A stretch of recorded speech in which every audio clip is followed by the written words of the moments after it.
In this video I shall be advising parents about how they can help their children become better spellers. First of all, let's think about why we need to be good at spelling. Some people believe that if you can't spell properly then you can't communicate properly. That's only partially true. Let's give you an example. Supposing that I'm expecting a parcel through the post and I have to leave the house for an hour or so. So I decide to write a note for the postman and I pin it on the door. Let's have a look at what I've written. Well, this is my note, and you'll notice immediately that I've made 4 spelling mistakes in it. What will the postman do when he reads the note? Well, I'm quite sure that he'll understand it, despite the spelling errors, and he'll drop the parcel at number 23. So no problem with communication then, but he's not going to get a very good impression of me. Does it matter if our poor spelling gives a bad impression of us then? Well, yes, I think it does. As our children become older, they start to have to fill applications in for college, for jobs and so forth. Talk to any employer and what they'll tell you is that when they advertise a vacancy, they often get hundreds of applications. They haven't time to read them all, so they have to weed out the ones that don't look as if they will be attractive at all to them. Poor spelling is often the very first fault that jumps out of the page at them. A couple of spelling errors and the application goes straight in the bin.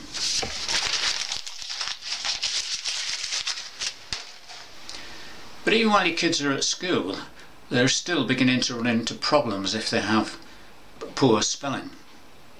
When I was still teaching full time, I used to work as a supervisor for an examination board. I had a team of examiners and it was my job to make sure that everybody was marking to the same standard.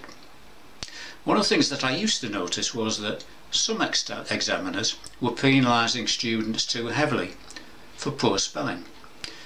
They were supposed to award a number of points for spelling, number of marks, but the bad impression created by the poor spelling was actually tending to divert their attention from some of the good aspects of the writing, and they were marking students down. There's that phrase again, bad impression. Another major difficulty for children who struggle with spelling is that they become over anxious about it, especially if they have a teacher that puts lots and lots of red ink on their work when they hand it back. All kids hate getting that sort of work back, and so they quickly learn to avoid the problem.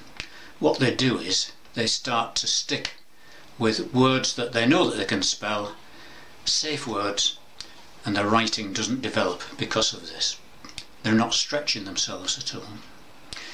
Incidentally, if your child argues that in this day and age we don't need to be careful about spelling because we've got spell checkers to do it for us, then point out to them that there are often occasions where we do actually need to write things down, where we don't have access to a computer, and in any case spell checks lead you into making mistakes. I have a whole page about this on my website. Have a look at it. So what can parents do to help children improve their spelling? First of all, you need to encourage them to develop an interest in words by talking about words every opportunity, and encourage them to look closely at words. You also should encourage them to try out new words in their writing. But can I remind you, they won't do this if you're always criticising them about their spelling. They need to feel safe about trying out ambitious language, not just the words that they know that they can spell already. Try playing word games with them. There are plenty of word games that you can play just using a pencil and paper. There are details on my website. I'm thinking of things like word squares, word chains, Shannon's game. If you don't know how to play that, again, details on the website. Plus there are lots of interactive hangman games on the website, each one dealing with a particular word pattern, so it's related to them learning spelling. You need also to help them develop memorising techniques, learning of spelling of new words. Again, several pages available on learning how to spell new words. Spare time reading, of course, is a big help in developing spelling and general language skills, of course. You can encourage this by pointing out newspaper items, magazine articles, things that might interest them, and if you want to buy a treat for them, magazines, comics, books are all good buys. Please do make use of your local library. When you're looking at the schoolwork, do your best to avoid being overcritical.